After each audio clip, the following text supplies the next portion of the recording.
하은이를 찬성하는 사람, 손들어요. 남편이 외쳤습니다. 그러자 시아버지의 손이 번쩍 올라갔어요. 이어서 시어머니, 시누이, 시동생까지 6개의 손이 동시에 올라갔습니다.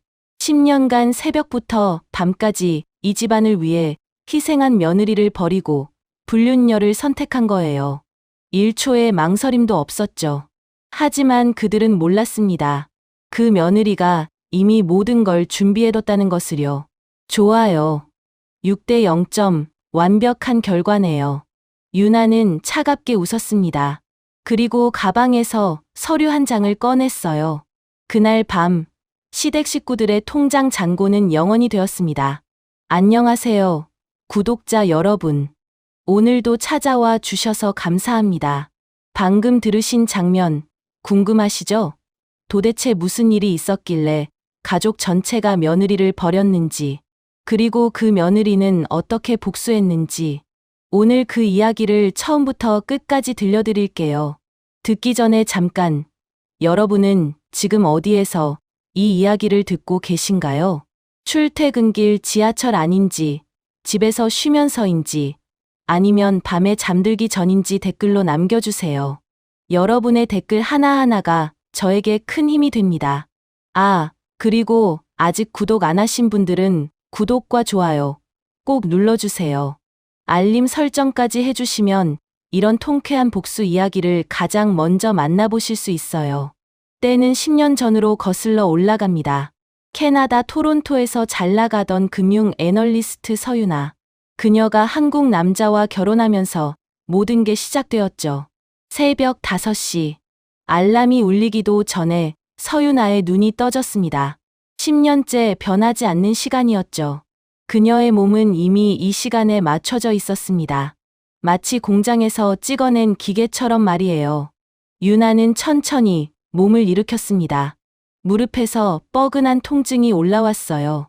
작년에 관절염 초기 진단을 받았지만 치료받을 시간 따위는 없었습니다. 6명의 아침을 준비해야 했으니까요. 거실로 나가니 익숙한 풍경이 펼쳐졌습니다. 시동생 준호가 소파에서 잠들어 있었어요. 손에는 게임 컨트롤러가 쥐어져 있었고 바닥에는 라면 냄비와 맥주캔이 널브러져 있었죠. TV와 에어컨은 밤새 켜져 있었습니다. 이번 달 전기 요금이 얼마나 나올지 한숨이 절로 나왔어요. 유나는 말없이 쓰레기를 치우기 시작했습니다. 준호는 32이었죠.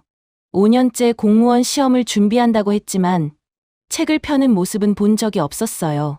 하루 종일 게임만 하다가 새벽에 잠드는 게 그의 일과였습니다. 맥주캔을 줍는데 준호가 눈을 떴습니다. 형수님, 뭐 하세요? 정리하고 있어요. 일어나서 방으로 들어가요. 아, 네, 죄송해요. 준호는 비틀거리며 방으로 들어갔습니다.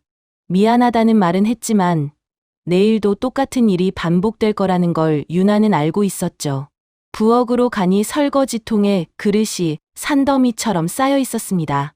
어젯밤 시누이 수진이 친구들과 술판을 벌인 흔적이었어요. 소주병 5개, 치킨 박스 2개, 기름때가 잔뜩 묻은 접시들. 유나는 찬물에 손을 담그며 접시를 세기 시작했습니다. 하나, 둘, 셋, 15개. 손끝이 시려왔지만 고무장갑은 끼지 않았어요. 장갑을 끼면 기름때가 제대로 안 닦이거든요. 10년간 설거지를 하면서 터득한 노하우였습니다. 접시를 씻으며 유나는 10년 전을 떠올렸습니다. 그때 그녀는 캐나다 토론토의 금융회사에서 일하고 있었어요. 연봉 2억 원. 온타리오 호수가 보이는 아파트에서 살았죠. 매일 아침 호숫가를 조깅하고 점심에는 동료들과 샐러드를 먹었습니다. 퇴근 후에는 와인 한 잔을 마시며 재즈를 듣곤 했어요. 그런 그녀가 지금은 새벽부터 6명의 밥을 짓고 있었습니다. 대체 어디서부터 잘못된 걸까요? 아침 7시가 되자 식구들이 하나둘 일어났습니다. 시아버지께서 가장 먼저 나오셔서 신문을 펼치셨어요. 이어서 시어머니, 남편 도연, 시누이 수진, 그리고 준호까지 6명이 좁은 식탁에 둘러앉았죠. 유나는 밥상을 차렸습니다. 된장찌개, 계란말이, 멸치볶음, 김치, 4가지 반찬을 올리고 밥그릇 6개를 놓았어요. 그제야 자신도 식탁 구석에 앉을 수 있었습니다. 형수님, 용돈 좀 주세요. 준호가 손을 내밀었습니다. 또요? 지난주에도 드렸잖아요. 면접비예요. 다음 주에 중요한 면접이 있거든요. 거짓말이라는 걸 유나는 알고 있었어요. 준호는 원서조차 넣지 않았으니까요. 하지만 시어머니의 눈치가 보였습니다. 결국 지갑에서 10만 원을 꺼내주었죠. 신우이 수진도 슬쩍 다가왔습니다. 저도 좀요, 오늘 친구 만나기로 했거든요. 수진 씨, 저도 여유가 없어요. 에이, 돈이 없긴요. 오빠 회사 잘 되잖아요. 10만 원만요. 결국 또 10만 원을 꺼내주었습니다. 수지는 38이었어요. 2년 전에 이혼하고 친정으로 돌아왔죠. 처음에는 잠깐만 신세 질게요 라고 했지만 2년이 지난 지금도 나갈 생각이 없어 보였습니다. 매일 친구들 만나러 다니고 술 마시고 늦게 들어와서 거실에서 TV를 보다 잠들었어요. 도현이 양복을 입고 나왔습니다. 나 먼저 간다. 오늘 중요한 미팅 있어. 아침은요? 밖에서 먹을게. 도현은 유나의 얼굴도 쳐다보지 않고 현관문을 나섰습니다. 예전에는 그렇지 않았어요. 신혼 때는 아침마다 뽀뽀를 해주고 저녁에는 꼭 같이 밥을 먹자고 했죠. 하지만 언제부턴가 도현은 유나를 투명인간 취급하기 시작했습니다. 시어머니가 부엌으로 들어왔습니다. 며느리, 오늘 점심은 뭐 할 거야? 갈비찜 어떠세요? 어머님께서 좋아하시잖아요. 시어머니의 얼굴이 굳어졌습니다. 갈비찜, 돈이 얼마나 드는데. 요즘 도현이가 힘들다는데 왜 이렇게 돈만 쓰려고 해? 유나는 속으로 한숨을 삼켰습니다. 도현이 힘들다고요? 남편이 운영하는 회사는 연매출 50억을 넘기고 있었어요. 하지만 시어머니는 항상 돈 걱정부터 하셨죠. 물론 그 돈이 원래 누구 돈이었는지는 전혀 모르고 계셨습니다. 알겠습니다. 그럼 된장찌개로 할게요. 그래, 그게 낫지. 며느리가 유학 좀 다녀왔다고 으스대더니 할 줄 아는 건 밥 짓기밖에 없더라. 가슴이 답답해졌지만 유나는 참았습니다. 시어머니는 거실로 가시면서 벽에 걸린 액자를 손으로 탁 치셨어요. 유나가 토론토에서 찍은 사진이었죠. 액자가 바닥에 떨어지며 유리가 깨졌습니다. 여자가 밖으로 돌면 집안이 망해. 이런 사진은 왜 걸어놨어? 유나는 무릎을 꿇고 유리 조각을 줍기 시작했어요. 사진 속에 자신이 눈에 들어왔습니다. 동료들과 함께 찍은 회사 파티 사진이었죠. 그때의 유나는 활짝 웃고 있었어요. 눈빛도 또렷했고 자신감이 넘쳤습니다. 하지만 지금은 어떤가요? 거울을 볼 때마다 초라해진 자신의 모습에 깜짝깜짝 놀라곤 했죠. 밤 10시가 되어서야 유나는 안방에 들어갈 수 있었습니다. 아침 식사 준비, 점심, 저녁, 빨래, 청소, 장보기. 하루가 순식간에 지나갔어요. 도현은 이미 잠들어 있었습니다. 양복은 의자에 아무렇게나 걸려 있었죠. 유나는 양복을 정리하려고 집어드는데 안주머니에서 뭔가 바스락거렸습니다. 영수증이었어요. 청담동 고급 레스토랑 2인 코스 요리 84만 원. 날짜를 확인해 보니 지난주 수요일이었습니다. 그날 도현은 부산 출장을 간다고 했었죠. 유나의 손끝이 미세하게 떨리기 시작했습니다. 다시 주머니를 뒤졌어요. 이번에는 하얀 손수건이 나왔습니다. 선명한 빨간 립스틱 자국이 묻어 있었죠. 유나가 절대 바르지 않는 진한 빨간색이었어요. 손수건 구석에는 H라는 이니셜이 수놓아져 있었습니다. H. 누군가의 이름 첫 글자. 심장이 빠르게 뛰었지만 이상하게 머리는 차가워졌어요. 침대에 누워 천장을 바라보았습니다. 10년 전 도현과 결혼할 때가 떠올랐어요. 그는 IT 사업을 하고 싶다고 했지만 자본이 없었죠. 유나는 그런 도현을 믿었습니다.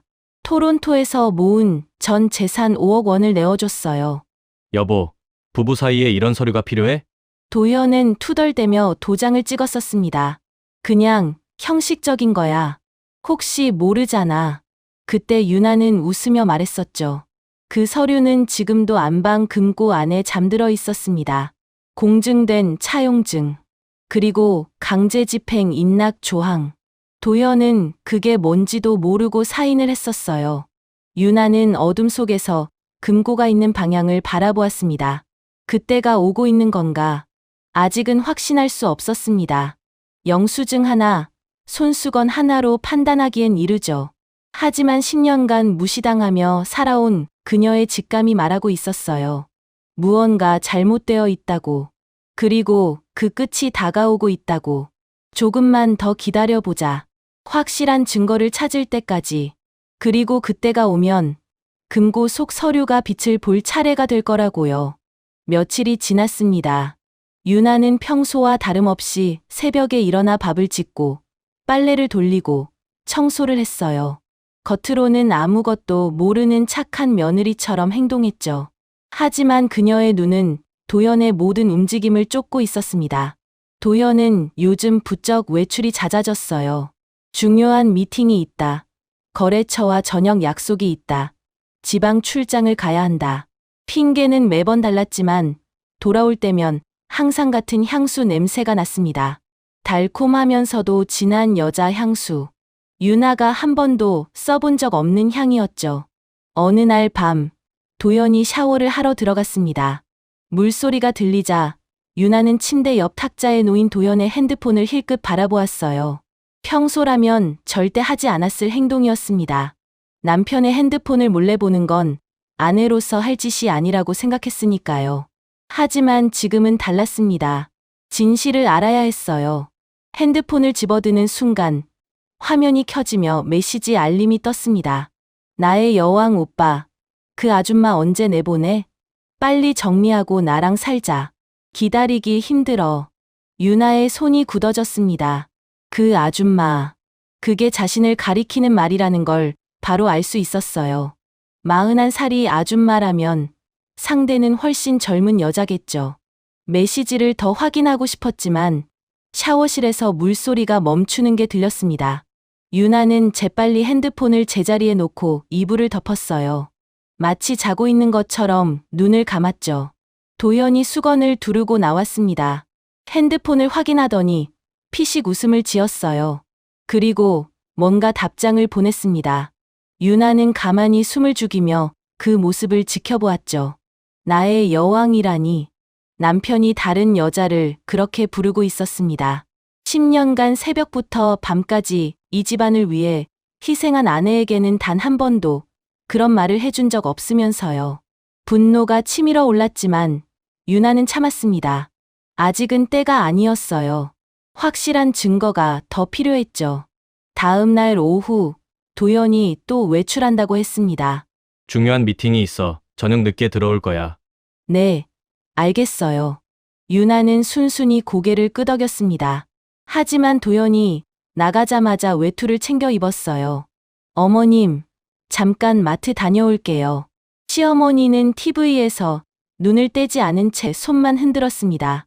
유나는 조용히 현관문을 나섰죠. 도연의 차가 어느 방향으로 가는지 이미 파악하고 있었습니다.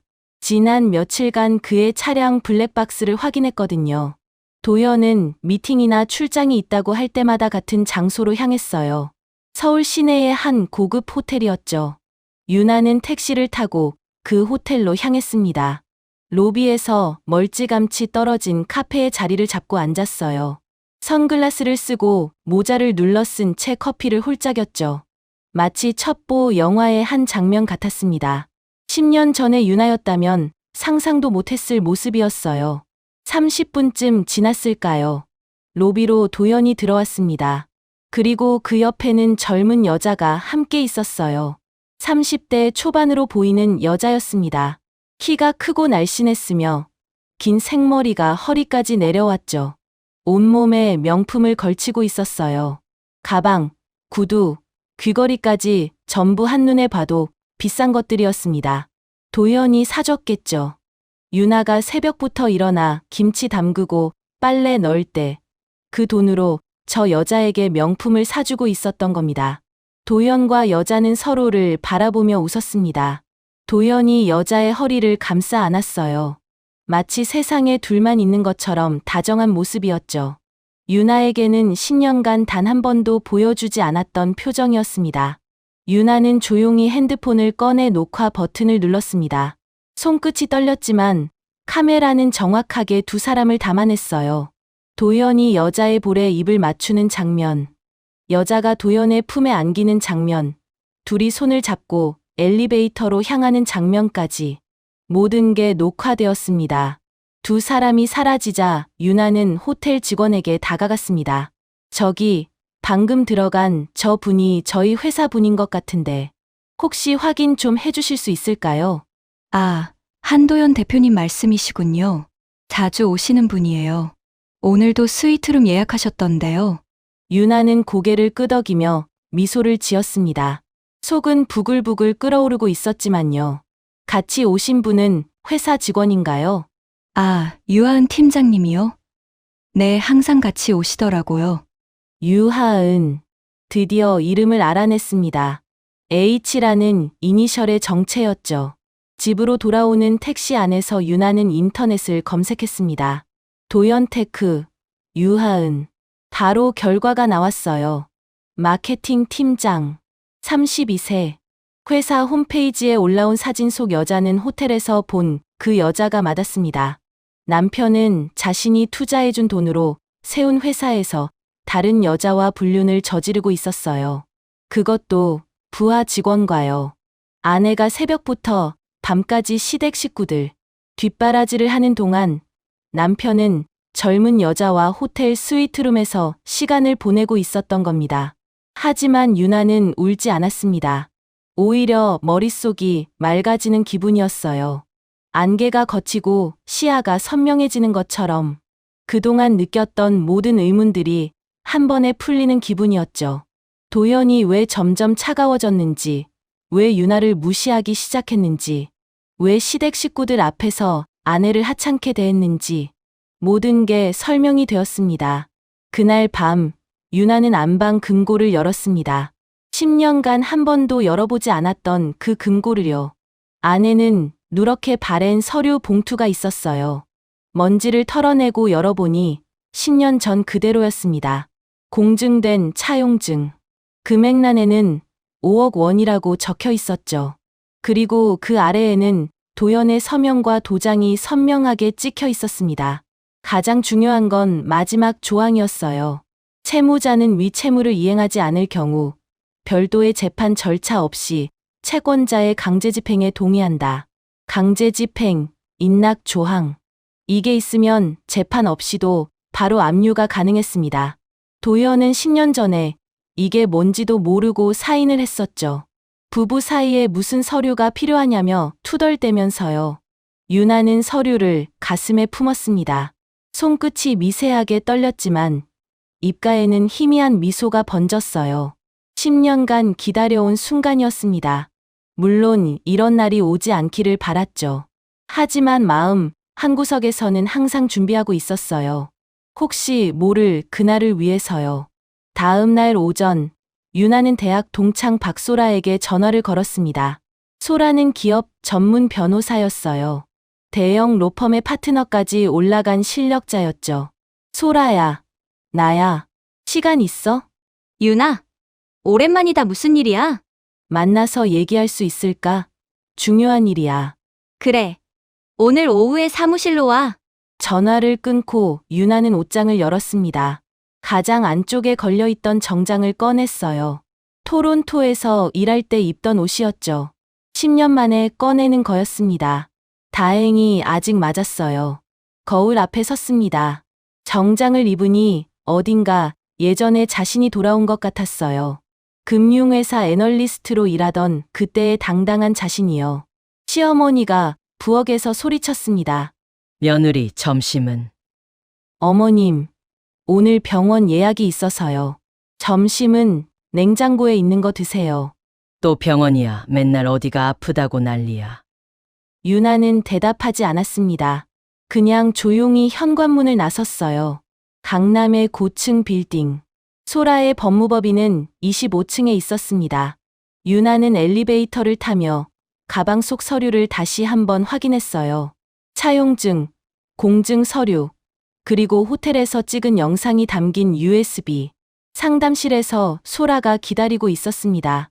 10년 만에 보는 친구는 더 당당해 보였어요. 하지만 유나를 보자마자 표정이 어두워졌죠. 유나야, 너 많이 힘들었구나. 그 한마디에 유나는 잠시 말을 잃었습니다. 10년간 아무도 해주지 않았던 말이었거든요. 응, 많이 힘들었어. 유나는 가방에서 서류를 꺼내 소라에게 건넸습니다. 소라가 서류를 펼쳐보더니 눈이 커졌어요. 이거 진짜야? 강제집행 인락 공증? 응, 10년 전에 받아뒀어. 유나야, 이거면 재판 갈 것도 없어. 접수하는 순간 바로 압류 들어갈 수 있어. 소라가 감탄하며 서류를 다시 살펴보았습니다. 그리고 USB 영상까지 확인하더니 고개를 끄덕였어요. 증거도 완벽하네. 언제 진행할 거야? 유나는 창밖을 바라보았습니다. 서울 시내가 한눈에 내려다 보였어요. 저 어딘가에서 도연은 지금도 그 여자와 함께 있겠죠. 조금만 더 기다릴게. 완벽한 타이밍이 있어. 무슨 뜻이야? 그 사람들이 스스로 무덤을 파괴할 거야. 내가 손 안 대도 되게. 소라는 유나의 눈빛을 보고 더 이상 묻지 않았습니다. 그 눈빛에는 10년간 쌓인 분노와 결의가 담겨 있었거든요. 사무실을 나서며 유나는 다짐했습니다. 이제 얼마 남지 않았다고요. 완벽한 순간을 기다리자. 시댁 식구들이 전부 모인 자리에서 모든 게 드러나는 그 순간을 위해. 그리고 그때가 오면 더 이상 참지 않겠다고요. 일주일이 지났습니다. 유나는 평소와 다름없이 생활했어요. 새벽에 일어나 밥을 짓고 빨래를 널고 청소를 했죠. 시어머니의 잔소리도 묵묵히 들었고 준호와 수진에게 용돈도 꼬박꼬박 챙겨줬습니다. 겉으로는 아무것도 모르는 순종적인 며느리였어요. 하지만 속으로는 차근차근 준비를 하고 있었습니다. 캐나다에 두고 온 계좌를 확인했어요. 토론토에서 일할 때 만든 계좌라 아직 살아있었죠. 여권도 확인했습니다. 유효기간이 3년이나 남아 있었어요. 비행기 표도 검색해봤습니다. 인천에서 토론토까지 편도 티켓. 아직 예약하지는 않았지만 언제든 떠날 수 있도록 준비는 마쳤어요. 그러던 어느 날 저녁, 도연이 갑자기 가족회의를 소집했습니다. 내일 저녁에 중요한 얘기가 있어. 전부 모여. 시아버지가 신문을 내려놓으며 물었어요. 무슨 얘기인데? 내일 말씀드릴게요. 중요한 거예요. 도연의 표정은 묘하게 들떠 있었습니다. 유나는 그 표정을 보는 순간 직감했어요. 드디어 올 것이 오는구나. 다음 날 저녁 7시, 거실에 시댁 식구들이 모두 모였습니다. 시아버지와 시어머니가 소파 정중앙에 앉으셨어요. 시누이 수지는 옆 의자에, 시동생 준호는 바닥에 방석을 깔고 앉았죠. 유나는 부엌과 거실 사이에 서 있었습니다. 마치 자신이 이 집의 가장자리에 있는 존재라는 걸 보여주듯이요. 현관문이 열리는 소리가 났습니다. 도연이 들어왔어요. 그런데 혼자가 아니었습니다. 하이힐 소리가 또각또각 울렸어요. 모든 사람의 시선이 현관 쪽으로 향했습니다. 젊은 여자가 도연 뒤에 서 있었어요. 호텔에서 봤던 그 여자. 유하은. 긴 생머리에 화장을 정성스럽게 한 얼굴. 온몸에 명품을 걸친 모습. 마치 재벌가 며느리처럼 차려입고 왔더군요. 가족 여러분, 소개할 사람이 있어요. 도연이 하은의 손을 잡고 거실로 들어왔습니다. 이분은 유하은 씨예요. 우리 회사 마케팅 팀장이고 앞으로 저와 함께할 사람이에요. 거실이 순간 조용해졌습니다. 시어머니가 눈을 크게 떴어요. 시아버지는 헛기침을 했죠. 수진과 준호는 서로 눈빛을 교환했습니다. 하은이 공손하게 허리를 숙였어요. 안녕하세요. 유하은이라고 합니다. 잘 부탁드려요. 목소리는 부드러웠지만 어딘가 계산된 느낌이었습니다. 유나는 조용히 그 모습을 지켜보았어요. 하은은 미리 준비해 온 선물 봉투들을 꺼내기 시작했습니다. 시아버지께 고급 양주, 시어머니께 명품 가방, 수진에게는 화장품 세트, 준호에게는 현금이 든 봉투를요. 아버님, 제가 아는 분한테 부탁해서 구한 한정판이에요. 어머님, 이 가방 요즘 백화점에서 품절이거든요. 수진 씨, 요즘 유행하는 거라서요. 준호 씨, 면접 준비하시는데 보태세요. 선물을 받아든 시댁 식구들의 표정이 달라지기 시작했습니다. 시어머니는 가방을 이리저리 살펴보며 흐뭇한 미소를 지었어요. 준호는 봉투 안을 확인하더니 눈이 휘둥그레졌죠. 100만 원은 되어 보였습니다. 어머, 이런 걸 다 준비했어. 정말 고맙구나. 시어머니가 하은의 손을 잡으며 말했습니다. 아니에요. 어머님 가족이잖아요. 앞으로 제가 더 잘 모실게요. 하은의 말에 시어머니의 얼굴이 활짝 펴졌어요. 유나에게는 단 한 번도 보여주지 않았던 표정이었습니다. 분위기가 완전히 바뀌었어요. 처음의 어색함은 온데간데 없이 사라지고 마치 오래전부터 가족이었던 것처럼 화기애애한 분위기가 되었죠. 도연이 기회를 놓치지 않고 입을 열었습니다. 가족 여러분, 솔직하게 말씀드릴게요. 저는 유나와 더 이상 함께할 수 없어요. 하은이와 새 출발을 하고 싶습니다. 그리고 유나를 돌아보았어요. 미안하지만 이건 이미 결정된 거야. 유나는 아무 말 없이 도연을 바라보았습니다. 표정 하나 변하지 않았죠. 그래서 오늘 가족 여러분께 선택을 받고 싶어요. 도연이 거실 한가운데 서서 선언했습니다. 앞으로 이 집의 안주인을 누구로 할지, 유나로 할지, 하은이로 할지 투표로 정합시다. 믿을 수 없는 말이었습니다. 불륜을 저지르고도 당당하게 투표를 제안하다니. 하지만 유나는 놀라지 않았어요. 도연이 이런 사람이라는 걸 이제는 알고 있었으니까요. 시댁 식구들은 서로 눈치를 살폈습니다. 하지만 아무도 이의를 제기하지 않았어요. 선물의 효과는 확실했죠. 유나는 마지막으로 한번 물어보기로 했습니다. 저는 10년 동안 이 집안을 위해 모든 걸 바쳤어요. 새벽부터 밤까지 6명의 밥을 차리고 빨래하고 청소했죠. 그리고 도연 씨 사업 자금, 그거 제가 투자한 거예요. 5억 원. 그거 다들 아시잖아요. 거실이 잠시 조용해졌습니다. 하지만 그 침묵은 오래가지 않았어요. 시아버지가 벌떡 일어나셨습니다. 내가 뭘 했다고. 다 우리 도연이 능력이야. 내가 밥 좀 한다고 공치사냐. 그러게요. 형수님이 투자했다는 건 처음 듣는 얘긴데요. 수진이 팔짱을 끼며 말했습니다. 맞아요. 저도 형수님한테 그런 얘기 들은 적 없어요. 준호도 거들었어요. 유나는 쓴웃음을 지었습니다.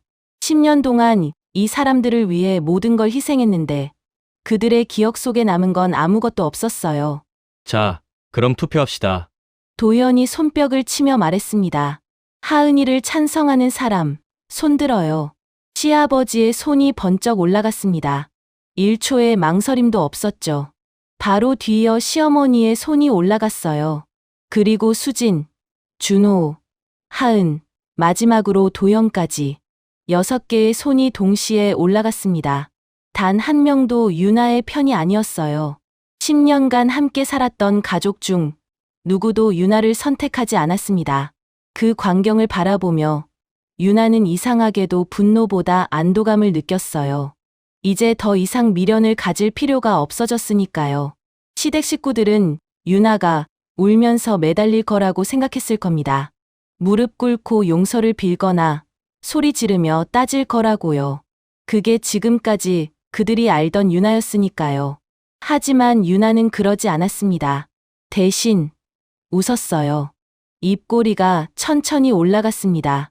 차갑고 고요한 미소였죠. 좋아요. 6대 0점, 완벽한 결과네요. 시댁 식구들의 표정이 묘해졌습니다. 뭔가 이상했어요. 예상했던 반응이 아니었으니까요. 저도 이 결과에 승복할게요. 유나가 담담하게 말했습니다. 덕분에 결심이 확실해졌어요. 감사합니다. 도연이 미간을 찌푸렸어요. 뭐가 감사해? 10년 동안 품고 있던 죄책감이 있었거든요. 혹시 제가 너무한 건 아닐까? 이 사람들한테 미안한 짓을 하는 건 아닐까? 근데 오늘 확실히 알았어요. 유나는 6명의 얼굴을 천천히 둘러보았습니다. 제가 이 사람들을 버리는 게 아니라 이 사람들이 저를 먼저 버린 거라는 거요. 거실이 싸늘하게 가라앉았습니다. 시어머니가 헛기침을 했어요. 뭘 또 오름장이야 가려면 가 근데 빈손으로 나가야 할걸. 맞아요. 이 집에서 형수님 가져갈 건 없잖아요. 수진이 비웃듯 말했습니다. 유나는 아무 대답도 하지 않았습니다. 그저 고개를 끄덕이며 거실을 나왔죠. 안방으로 들어가 작은 여행 가방 하나를 꺼냈어요. 이미 며칠 전부터 챙겨둔 것이었습니다. 여권, 항공권, 현금, 그리고 금고에서 꺼낸 서류 봉투. 정말 필요한 것들만 담았죠. 거실로 돌아오니 시댁 식구들이 웅성거리고 있었습니다. 벌써 파티 분위기였어요. 하은이 와인을 꺼내고 시어머니가 잔을 챙기고 있었죠. 드디어 골칫덩이가 빠지네. 이제 진짜 가족이 됐다. 그들의 수군거림이 들려왔습니다. 유나는 신경 쓰지 않았어요. 현관문 앞에서 마지막으로 뒤를 돌아보았습니다. 10년간 지옥 같았던 이 집, 그리고 자신을 투명인간 취급했던 사람들. 잘들 사세요. 유나는 담담하게 인사를 남겼습니다. 그리고 문을 나서기 직전 도연을 향해 말했어요. 아, 참. 오늘 밤에 비자금 계좌 한번 확인해 보세요. 그리고 내일 오후 3시쯤에는 집에 계시는 게 좋을 거예요. 뭔 소리야? 도연이 미간을 찌푸렸지만 유나는 대답하지 않았습니다. 문이 닫혔어요. 뒤에서 환호성이 터져 나왔습니다. 하지만 유나는 뒤돌아보지 않았죠. 그들은 몰랐습니다. 진짜 심판이 이제 시작된다는 것을요. 유나가 떠난 후 거실은 축제 분위기로 변했습니다. 하은이 가져온 와인이 열렸어요. 시어머니가 잔을 돌리고 시아버지는 오랜만에 웃음을 보이셨죠. 수진과 준호도 들뜬 표정으로 와인잔을 부딪혔습니다. 오빠, 드디어 결심했네. 잘한 거야. 수진이 도연의 어깨를 툭 치며 말했어요. 형수님, 눈치 보느라 얼마나 힘들었어. 이제 편해지겠다. 준호도 거들었습니다. 도연은 하은의 손을 잡고 의기양양하게 웃었어요. 10년간의 무거운 짐을 내려놓은 기분이었죠. 유나가 저렇게 순순히 나갈 줄은 몰랐습니다. 울고불고 매달릴 줄 알았는데 의외로 깔끔했어요. 덕분에 일이 쉽게 풀렸다고 생각했죠. 하지만 도연은 유나가 마지막에 남긴 말이 계속 신경 쓰였습니다. 비자금 계좌를 확인해 보라고? 내일 오후 3시에 집에 있으라고? 무슨 뜻인지 알 수 없었어요. 하지만 굳이 지금 분위기를 깨고 싶지 않았습니다. 내일 확인해 봐도 늦지 않을 거라고 생각했죠. 와인 2병이 비워졌습니다. 시어머니가 배달 음식을 시키자고 했어요. 한우 갈비, 랍스터, 초밥까지. 평소라면 상상도 못할 호화로운 메뉴였죠. 도연이 흔쾌히 카드를 꺼냈습니다. 그런데 결제가 되지 않았어요. 죄송한데 카드가 안 되네요. 배달원이 난감한 표정으로 말했습니다. 도연은 다른 카드를 꺼냈어요. 하지만 그 카드도 그 다음 카드도 전부 거절되었습니다. 분실 신고된 카드라는 메시지만 떴죠. 도연의 얼굴이 굳어졌습니다. 지갑에 있던 4장의 카드가 전부 먹통이었어요. 이상하네. 잠깐만요. 도연은 핸드폰을 꺼내 인터넷 뱅킹에 접속했습니다. 비자금 계좌를 확인하려고요. 회사 돈을 조금씩 빼돌려 모아둔 돈이 4억 원 정도 있었거든요. 하은과 새 출발을 할 때 쓸 생각이었죠. 로그인을 하고 계좌를 열었습니다. 잔액 0원. 도연의 눈이 휘둥그레졌어요. 0원? 어제까지 4억 원이 있었는데 급히 거래 내역을 확인했습니다. 어젯밤 새벽 2시에 전액이 해외 계좌로 이체되어 있었어요. 저교란에는 이렇게 적혀 있었습니다. 채무 변제 서유나. 도연의 손에서 핸드폰이 떨어질 뻔했습니다. 머릿속이 하얘졌어요. 채무 변제, 서유나. 그게 무슨 소리야? 시댁 식구들이 이상한 낌새를 챘습니다. 오빠, 왜 그래? 수진이 물었지만 도연은 대답할 수 없었어요. 입술만 파르르 떨릴 뿐이었죠. 그때 현관 벨이 울렸습니다. 아무도 배달 음식을 주문한 적 없었어요. 벨이 계속 울렸습니다.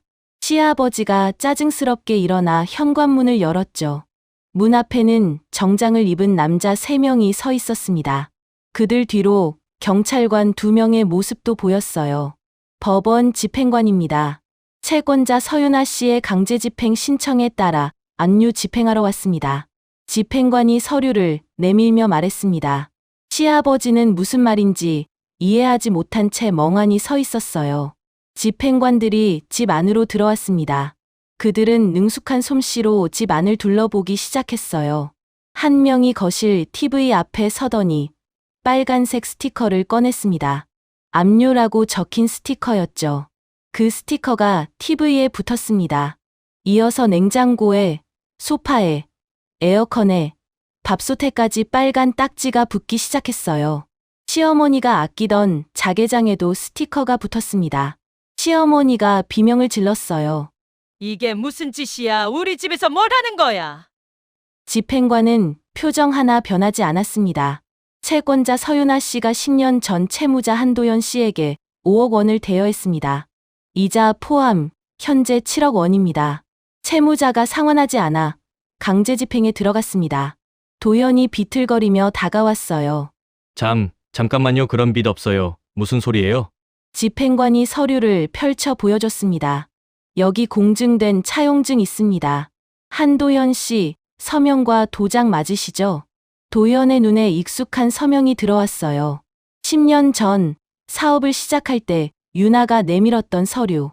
부부 사이에 이런 게 왜 필요하냐고 투덜대며 대충 서명했던 그 종이. 그게 차용증이었습니다. 그것도 강제집행 인락 조항이 포함된 공증 서류였어요. 이 조항이 있으면 재판 없이도 바로 압류가 가능했죠. 도연은 그게 뭔지도 모르고 도장을 찍었던 겁니다. 도연의 얼굴이 새하얗게 질렸습니다. 10년 전 유나가 웃으며 했던 말이 떠올랐어요. 그냥 형식적인 거야. 혹시 모르잖아. 형식적인 게 아니었습니다. 유나는 처음부터 알고 있었던 거예요. 언젠가 이런 날이 올 수도 있다는 거요. 시댁 식구들은 얼어붙었습니다. 이거 사기 아니에요. 경찰 불러요. 시어머니가 소리쳤습니다. 경찰관이 앞으로 나왔어요. 저희가 경찰입니다. 이건 적법한 집행이에요. 공증된 서류가 있습니다. 시어머니의 입이 다물어지지 않았습니다. 더 이상 반박할 말이 없었거든요. 집행관들은 묵묵히 작업을 계속했습니다. 거실에서 안방으로, 안방에서 부엌으로. 감나가 보이는 것들에는 전부 빨간 딱지가 붙었어요. 하은은 이 광경을 넋을 잃고 바라보고 있었습니다. 그러다 슬금슬금 현관 쪽으로 움직이기 시작했어요. 어디 가는 거야? 도연이 하은의 손을 붙잡았습니다. 하은이 도연의 손을 뿌리쳤어요. 나 갈래 이런 거 아니야. 뭐? 지금 뭐라고 했어? 도연의 목소리가 높아졌습니다. 솔직히 말할게. 난 오빠가 성공한 사업가인 줄 알았어. 근데 이게 뭐야? 빚더미잖아. 이러려고 사귄 거 아니야. 하은은 차갑게 말하고 현관문을 나섰습니다. 하이힐 소리가 멀어지더니 곧 사라졌죠. 도연은 그 자리에 주저앉았습니다. 30분 전까지만 해도 새 출발을 꿈꿨어요. 하은과 함께 행복한 미래를 그렸죠. 하지만 지금은 전부 사라지고 없었습니다. 돈도, 여자도, 자존심도 전부요. 시댁 식구들은 서로를 탓하기 시작했어요. 다 내가 바람을 펴서 이난이가 난 거야. 시어머니가 도연을 향해 소리쳤습니다. 저는요? 어머니도 손 드셨잖아요. 저만 잘못한 거예요. 도연이 되받아쳤어요. 내가 언제 그 여자가 선물을 줘서 그랬지. 거실은 순식간에 아수라장이 되었습니다. 10년간 한 집에서 살던 가족들이 서로에게 손가락질을 하기 시작했어요. 집행관은 그 광경을 무심하게 바라보다가 마지막 서류를 테이블에 올려놓았습니다. 부동산 경매 일정은 추후 통보됩니다. 그리고 이 집에 거주 중인 분들은 한 달 내로 퇴거하셔야 합니다. 그 말을 끝으로 집행관들이 떠났습니다. 조용해진 거실에 빨간 딱지들만 남았어요. 가구마다, 가전마다, 눈에 띄는 곳마다 붙어 있었죠. 마치 이 집 전체가 이미 남의 것이라고 말하는 것 같았습니다. 시어머니가 주저앉아 울기 시작했어요. 시아버지는 멍하니 천장만 바라보셨죠. 우리가 어떻게 이 지경이 된 거야? 아무도 대답하지 못했습니다. 어쩌면 답은 이미 알고 있었을지도 몰라요. 6개의 손이 일제히 올라갔을 때 이미 결정된 일이었으니까요. 한편 그 시각 유나는 인천공항 출국장에 있었습니다. 체크인을 마치고 탑승 게이트 앞 의자에 앉았어요. 창밖으로 활주로가 보였습니다. 비행기들이 이륙하고 착륙하는 모습을 바라보며 유나는 작게 미소 지었어요. 핸드폰에 소라에게서 문자가 왔습니다. 집행 완료. 다 끝났어. 조심해서 가. 유나는 문자를 확인하고 핸드폰을 가방에 넣었습니다.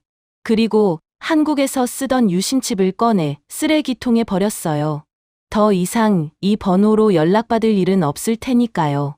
탑승 안내 방송이 나왔습니다. 토론토행 비행기였어요. 13시간의 비행. 그 끝에는 새로운 삶이 기다리고 있었습니다. 유나는 자리에서 일어나 탑승구로 향했어요. 뒤돌아보지 않았습니다. 10년간의 지옥을 등 뒤에 남겨둔 채 앞으로만 걸어갔죠. 비행기가 이륙했습니다. 창밖으로 서울의 야경이 점점 작아졌어요. 그리고 마침내 구름 아래로 사라졌습니다. 유나는 기내에서 제공된 와인을 한 잔 받았어요. 10년 만에 마시는 술이었습니다. 시댁에서는 여자가 술 마시는 걸 좋게 보지 않았거든요. 잔을 들어 창밖을 향했습니다. 안녕, 지옥. 작게 속삭이고 와인을 마셨어요. 달콤하면서도 씁쓸한 맛이 혀에 감겼습니다.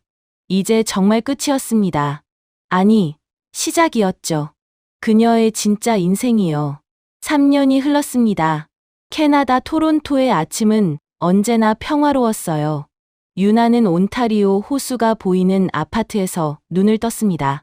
알람 소리가 아니라 창문 사이로 들어오는 햇살에 자연스럽게 깨어났죠. 시계를 보니 오전 8시였어요.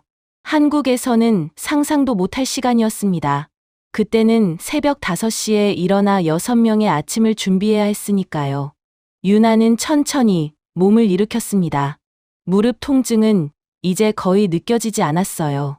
규칙적인 운동과 충분한 휴식 덕분이었죠. 거울 속 자신의 모습을 바라보았습니다. 3년 전과는 완전히 달라져 있었어요. 다크서클은 사라졌고 볼에는 건강한 혈색이 돌았습니다. 무엇보다 눈빛이 달랐죠.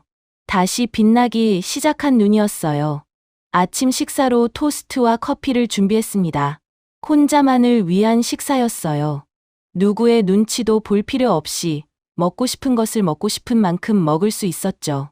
발코니로 나가 커피를 마셨습니다. 호수 위로 아침 햇살이 반짝였어요. 요트들이 천천히 물 위를 미끄러지고 조깅하는 사람들이 호숫가를 따라 달리고 있었죠. 유나도 이제 그들 중 한 명이었습니다. 매일 아침 호숫가를 걷고 주말에는 자전거를 타며 원할 때 카페에서 책을 읽었어요. 토론토에 돌아온 후 유나는 예전 직장 동료의 도움으로 금융 컨설팅 회사에 취직했습니다. 아시아 시장 전문가로서의 경력이 아직 살아 있었거든요. 1년 후에는 작은 컨설팅 회사를 차렸어요.